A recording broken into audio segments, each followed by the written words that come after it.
Dans les annales du cinéma italien, peu de figures incarnent avec autant d'élégance la transition entre l'âge d'or hollywoodien et la nouvelle vague européenne.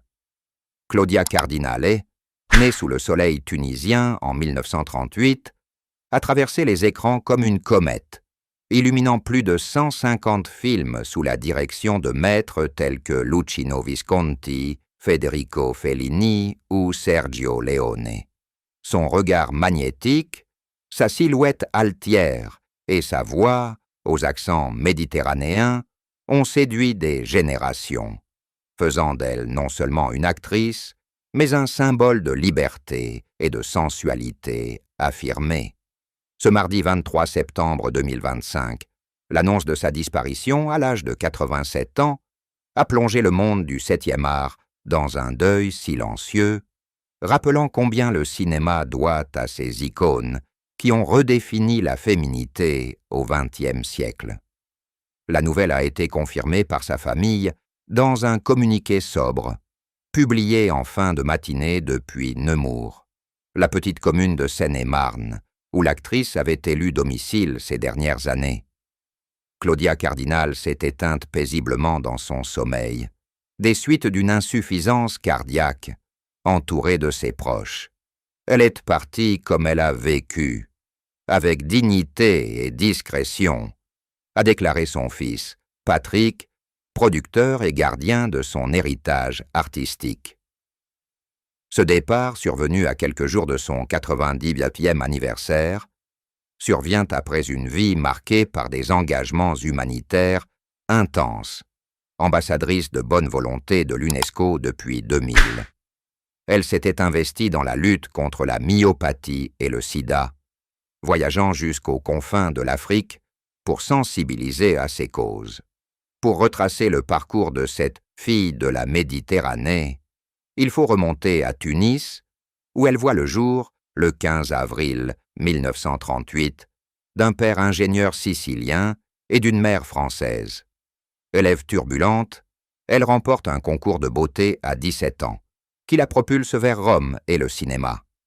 Son premier rôle marquant arrive en 1960, avec Rocco et ses frères de Visconti, où elle incarne la tentatrice Ginetta, opposée à un Alain Delon tourmenté. Le cinéaste milanais, fasciné par sa beauté sauvage, la propulsera ensuite dans Il Gattopardo, 1963. Fresque historique où elle illumine le bal de Palerme aux côtés de Burt Lancaster. Claudia n'était pas une actrice, elle était la vie elle-même, confiait Visconti en 1968 lors d'une interview au Corriere della Sera. Ce film, Palme d'or à Cannes, consacre son ascension fulgurante. Les années 1960 voient au Cardinal multiplier les collaborations mythiques. Chez Fellini, elle est Claudia, la muse blonde de 8,5, 1963, figure éthérée dans le tourbillon créatif du réalisateur. Son regard, sa voix et son aura habitent à jamais l'histoire du cinéma, a réagi Martin Scorsese sur les réseaux sociaux, soulignant comment elle apportait une fraîcheur italienne à l'univers fellinien. En 1968, Sergio Leone l'invite dans Il était une fois dans l'Ouest, où son Jill McBain, veuve farouche dans le Far West, défie les conventions du western spaghetti. Partenaire d'Henry Fonda et Jason Robards, elle y déploie une force tranquille qui préfigure les héroïnes modernes.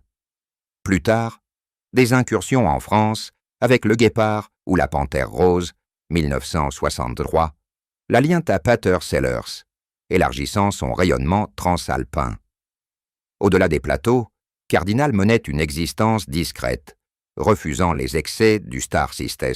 « Je n'ai eu dans ma vie qu'un seul homme », avouait-elle en 2017 au Monde, évoquant son compagnon de longue date, le producteur Franco Cristaldi, décédé en 1992. Mère de 2 fils, Patrick, né d'une relation adolescente, et une fille adoptée, elle priorisait la famille et les causes sociales. Son militantisme, forgé par ses origines cosmopolites, italienne naturalisée française en 2020, l'a vue parrainer des écoles en Tunisie et plaider pour les droits des femmes en Italie.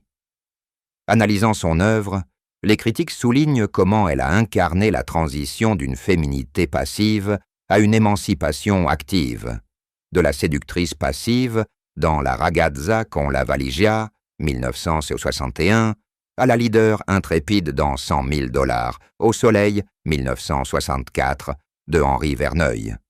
Les hommages affluent depuis l'annonce.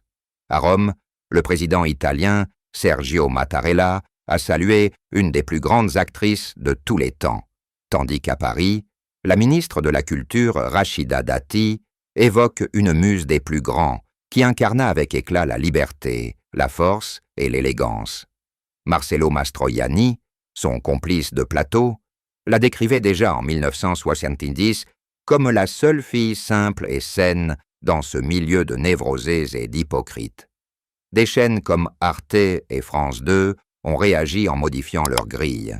Projection de Il Gattopardo et docu sur sa vie dès ce soir. Quant aux funérailles, les détails ont été révélés ce jeudi 25 septembre par la famille via un avis dans la Repubblica.